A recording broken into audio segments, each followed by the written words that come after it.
Thank you very much for kind introduction, Professor Magishi.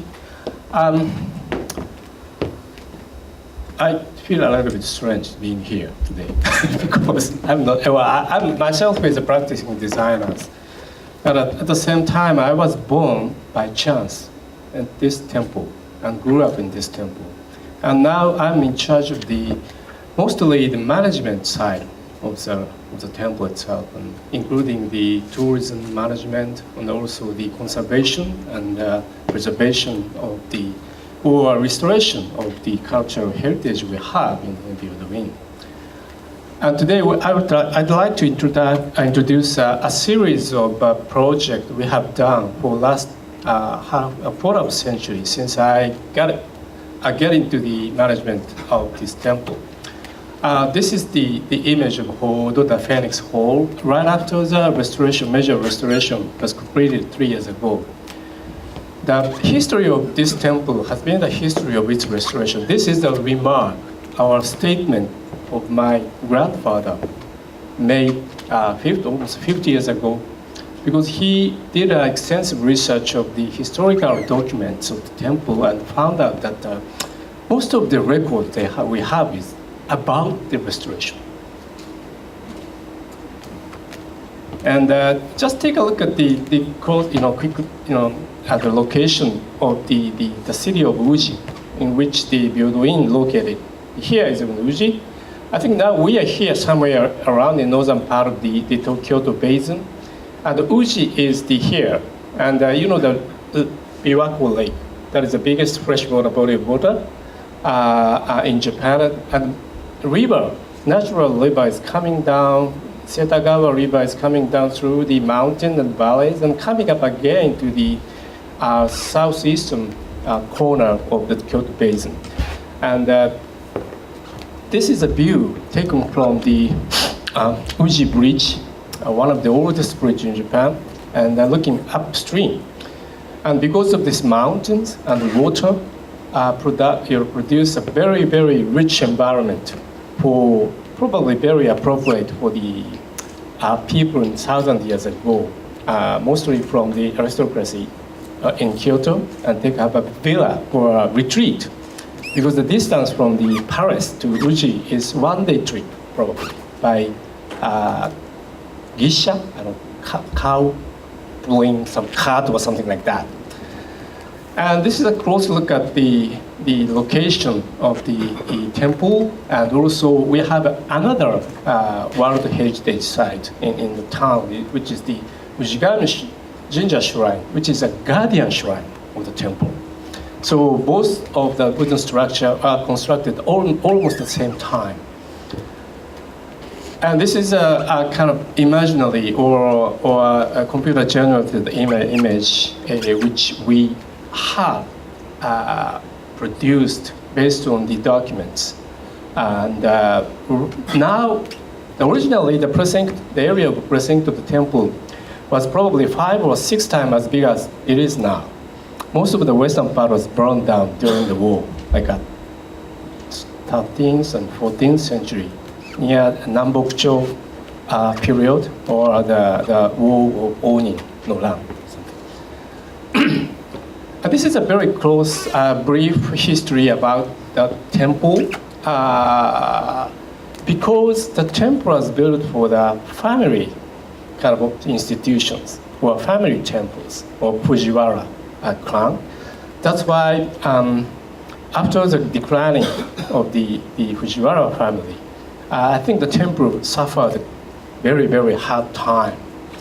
And particularly after the civic revolution of Meiji Ishin in 170 years ago, separation of Shinto and Buddhism was very, very clearly defined. After that, Buddhism, not only Byodoin, but also other Buddhist temples suffered very, very hard time financially and also the socially. And many of the precincts in Kyoto have been abandoned in some. But we are lucky, and we could survive for the 150 years after the Meiji era. And after World Byodoin, we have changed the organizational structure completely from the past. And after that, my grandfather's generation tried to do many illustration and conservation works, mostly lined up in here, but I don't have enough time to go one by one. But anyway, after I started to join the most of the practice in the temple, we did a series of major works. I will introduce it one by one. First of all, before that, this is an image taken during the major restoration work between the 1950 to 1957. The main statue of the temple, that harbor, taken from the main street, main structures, and put on a raft. And yeah, this was really nice.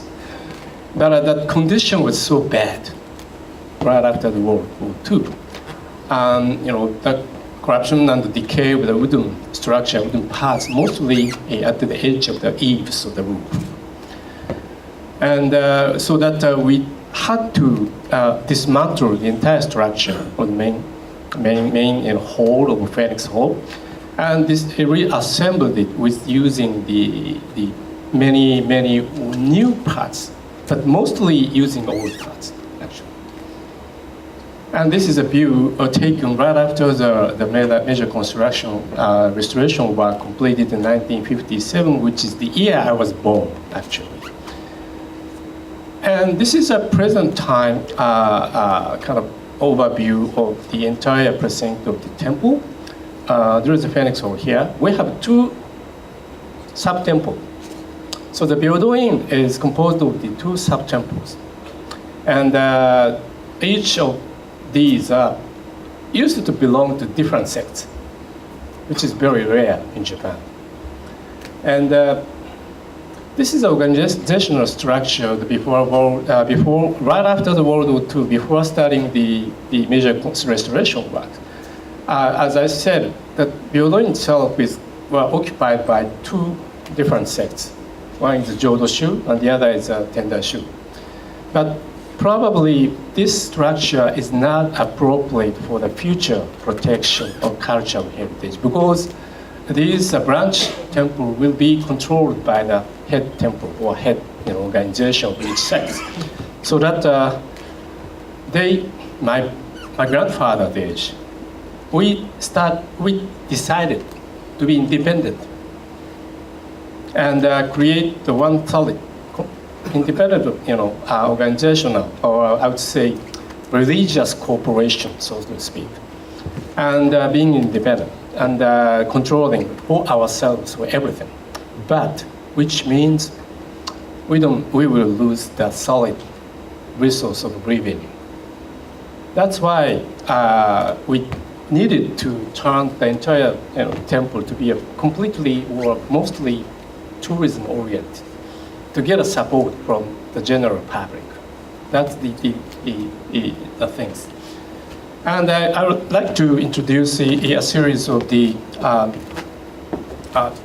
works we have done since 1990s. The first one was the Pureland garden restoration works. Started in 1993 and completed in 2002, which is the 950 years anniversary of the founding of the temple. So based on the extensive archaeological excavation and the surveys in and around the temple site, we did actually the excavation outside of the temple site. And it took us 7 years. The original form and the visual image of the Pureland garden has been revealed in some way. So the restoration works were conducted mostly on the shoreline of the island, representing the wave-washed beach along the pond on which Phoenix Hall has been set and floating. And this is the scene we did for the excavation research, and we found that the gravel, this size of the gravel lined up on along the ocean or the pond. And we did, based on that findings, we did restoration works using traditional techniques of the garden making. And this is the view after the completion of one. Actually, this image in the left-hand upper corner is the original, or before the restoration one. This is the after. So you can see the difference of the shoreline here. The pond of this temple or this garden represent the ocean, which separate Pureland and real world. Real world. So the shoreline has to be like a shoreline or beach-like sense. In the meantime, we had a very, very bad disturbance, landscape disturbance by high-rise housings right behind the temple's precinct. And it came out right after the temple was registered for the UNESCO's World Heritage Site. Probably, if it happened before that, that would be a problem, I'm sure. And meantime, we had a project to build a new temple museum called Shishukan.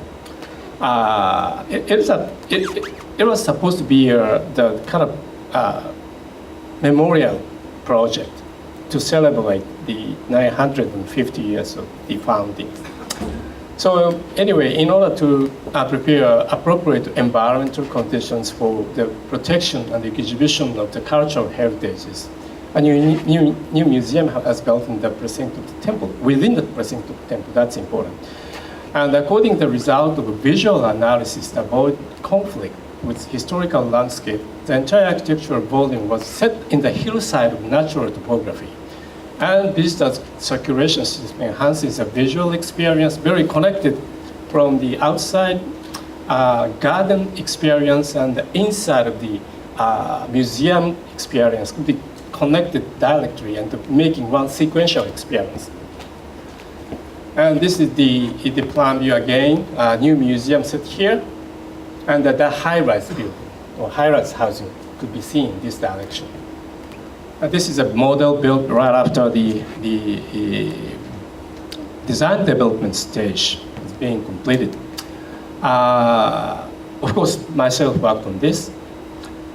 And we took advantage of the natural topography of Ujigawa's river terrace. The first step or first, the terrace of the river terrace, and put most of the architectural volume within the topography. And fortunately, the height difference from here to here is 7 meters, which is perfect to put one-story exhibition space of the museum. And this is the view of the construction of the subsurface space. And this is actually the museum located here, but you don't see much. And probably many people don't notice the entrance of and sometimes it's confusing. And this is the view of the entire structure. And this is Phoenix Hall. These are the guys disturbing the historical landscape. And some of the image from the interior space, or exhibition space. And we have a whole bunch of collection of the national treasure and the important cultural heritages. And also, we applied. At that time, I was not officially included in the organizational body of the temple. I was a designer of this museum. So the clients, which is my father actually at that time, the temple's intention was not to copy the historical form of architecture, but also, but not that, but create or build the building or architecture of our age or of our time, which is a contemporary way of doing that. So we used a lot of glass and concrete and steel.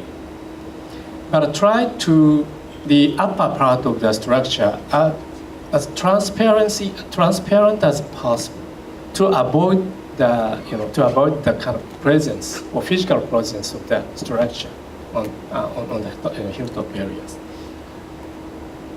So the third one we have done after the completion of the museum is the repair of Amitabha, the main statue, and the ornamental artworks and the inside of the Phoenix Hall. It started 2004 until the 2009. Amitabha, the main statue in the Phoenix Hall, needed the extensive, very intensive care and repair works on its other, outer surface mostly.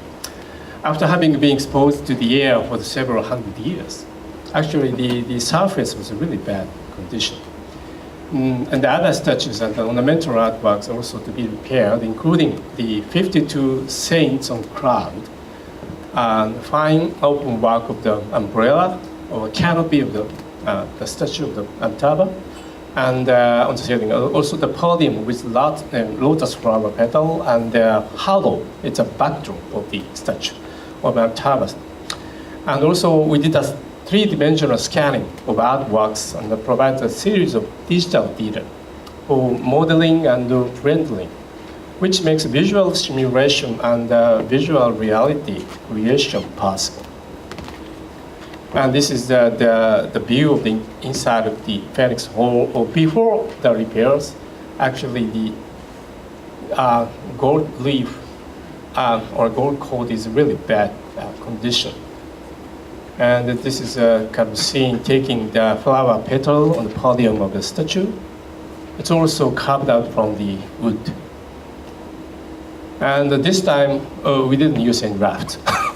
And we bring the statue out of the halls and just slide it on the stage, construction stage in front of the Phoenix Hall. And this is the view when they are doing repair works on surface of the statue of the Amitabha. Actually, we found that there are several layers of gold leaf attached to the statue. But the original one was the best in terms of the quality. And so that we decided to leave the original leaf and repair and replace the bad or not good leaves with the new leaves. And we did a 3D scanning of the entire statue, and this is an image. And which means probably it's easy to recreate the statue with three-dimensional printer. I think quite easy. And also this is a repair work of some vertical piece of ceiling or canopy, which is put on above the statue of Amitabha. And this is we have 52 saints on clouds surrounding the main statue inside of the Phoenix Hall. This is the south number 24. We did the 3D scanning also for everything, of 52. And we did remodeling. And fortunately, this number 24 north has lost the right arm. And we don't know how it was. But it makes it, that this three-dimensional modeling based on the data makes possible to predict how it could be.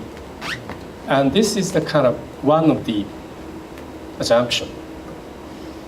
And because we found that the one saint having an arrow and bow and arrows on the painting, or the wall painting of the fence, so probably that would be the one thing. And the sculptors predicted that would be the quite, accurate predictions.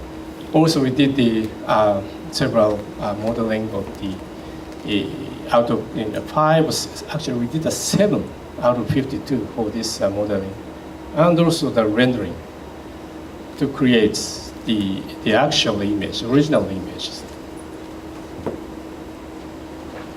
And also we did the visual simulation of the original colors and the decoration on the inside of the Phoenix Hall. And this is a real photograph of the hollows and the canopy. And this is a computer simulated or generated images based on the research we have done. And some podium areas, they used a lot of shellfishes for the ornament. We call it raden in Japanese. And we have been, at the same time, we have been still doing the repair and conservation of the door and the wall painting, the inside of Phoenix Hall. A series of door and wall paintings in the interior of Phoenix Hall, which portray 9 scenes of Raigo, where Amitabha, Tangna, appears to spirit away a dying person, which requires intensive treatment of the surface for protection. Also, the original 4 pairs of door painting were replaced by the reproductions of our replica and moved to storage for the museum for safer protection. This is seen when the craftsman is doing repair works and some mostly protection the surface of the paintings, which is very fragile.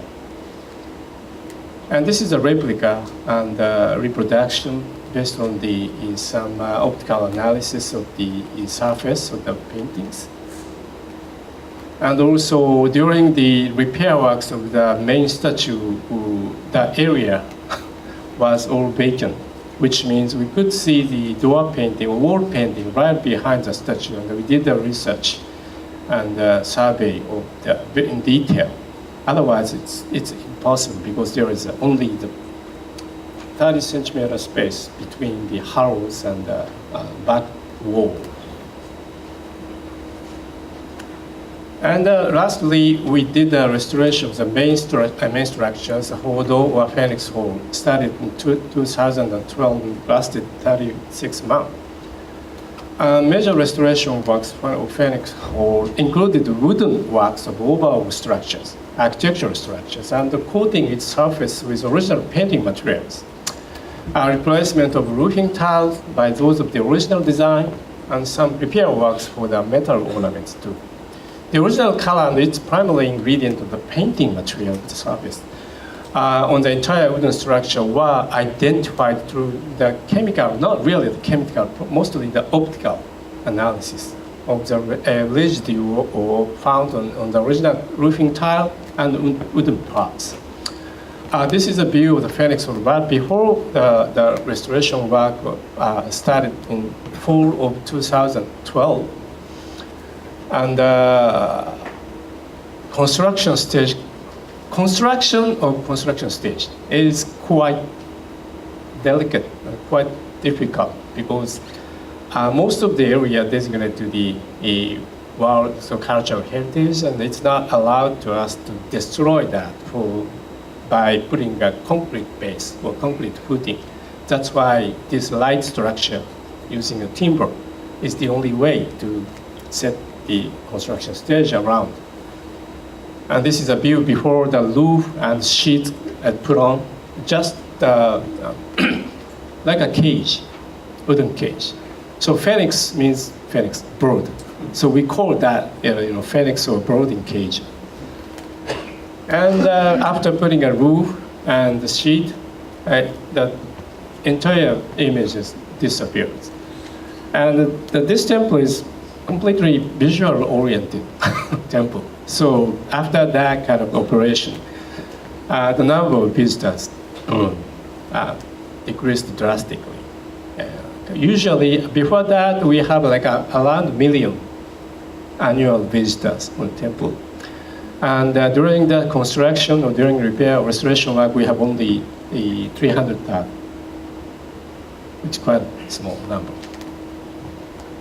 And the process of removing old roofing tile and some wooden base behind or under the roofing tile. And we found a lot of many places, many parts of the roof with really very bad conditions, even after the 50 years of the last restoration work. And some works to complete the base structure, base surface of the roof. And other very bad conditions parts will be replaced by the new small, this is called sawara. I don't know the English name is. It's a some type of Japanese cypress, very thin seed. Stacking, making many layers for the protection of the structure beneath. And this time we didn't dismantle the entire structure, so that we did a kind of a correction of the surface, or 3D surface of the roof, by putting this type of the timbers and adjusting very subtly the surface continuities. And also the painting of the wooden structure surface is also very, very important tasks for this time project. And after removing the old painting or painted material from the surface, that's quite important. And also plaster works on the wall. And the main issue, critical issue was what is the main or primary ingredient of the original painting materials. And we did the very intensive research on the residual remains, particularly this original roofing type. And or the oldest parts of the wooden structure, there have been some kind of remains of the original paintings. And the left-hand side is a magnified image of the sample, the surface sample of the remains of the original paintings. And the right hand is its sections. And also this is an electron microscope image of the material grains of the material we found. And also we conducted the fluorescent X-ray analysis and found out the main ingredient of the original painting is the ferric oxide. Actually, the ferric, the trioxide is the real, accurate name of the materials. You can see that here. And based on that result, we created the original painting material. Then every morning, very early in the morning, the craftsman produced the exact amount that they're going to use for a day work. And painting. And also the roofing is another important task for this project, and very delicate, adjustment of the lines and surface. But we replaced only 90% of the entire roof, and 10% of left or used, the original one we used for that. Otherwise, nobody, say 50 or 100 years later, probably they will be very hard time how the original tile was lined or something. So we selected quite good conditions looking tile, an original tile, and putting in one area. Also some gold-coated the metal work, also the repairs and the restorations and sometimes recreation. And another big issue was whether we should coat the phoenix on top of the roof. But fortunately, these are replica, not original one. Original one is in the museum now. So the cultural agency allowed us to do it, and we did it. And this is an image taken right before the restoration project started, sometime in summer of 2012. It's actually the roof conditions and also the surface of the wooden structure is not so good conditions. And this is a visual simulation images. We dispatched in the conference, press conference in April 2013. And there was a big controversy, I'm sure. But I think in general, we did some general vote in the Yahoo top page, and 75% agreed. And this is the actual real image after the completion of the restoration work in April 2014. And this is some overview or view of the Phoenix Hall from above. And I feel that that edge of the roof getting sharper. And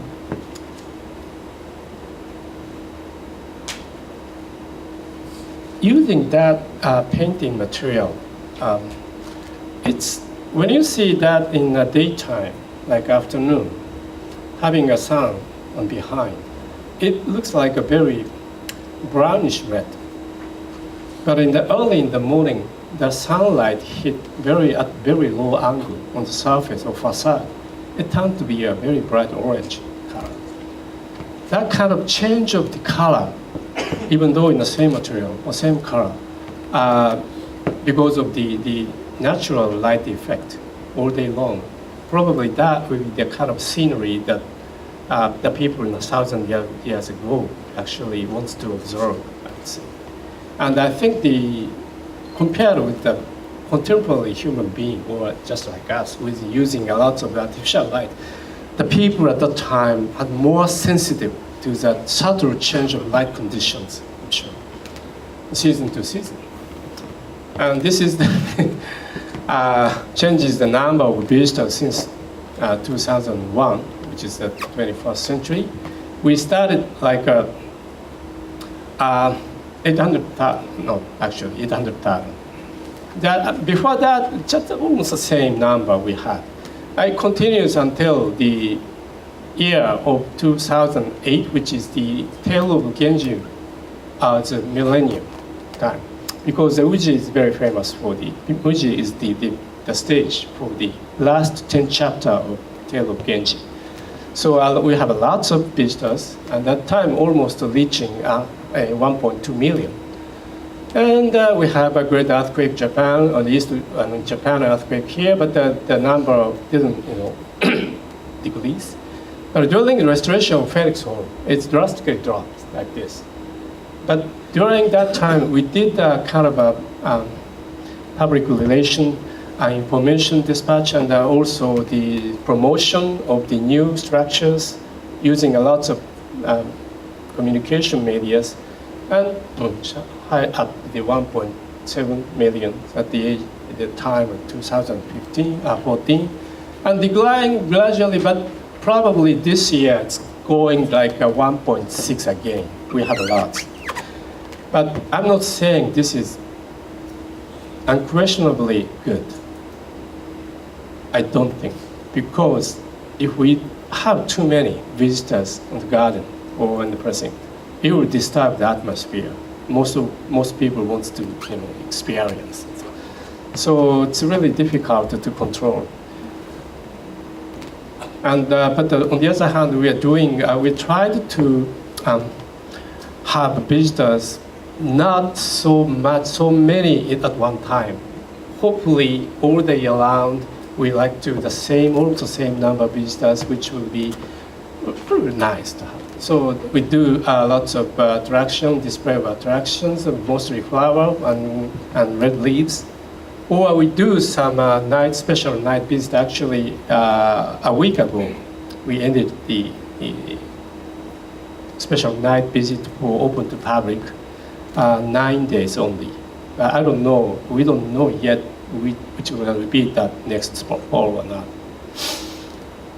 And museum shops, souvenir, but it is not the souvenir, but also the memorable items or the things which connect you and temple. We call that in Japanese kechien. That's quite important things. Of course, it really helps, the financially actually. And we also we started to serve the teas in the temple, creating a new tea room called Toka, the Wisteria flower.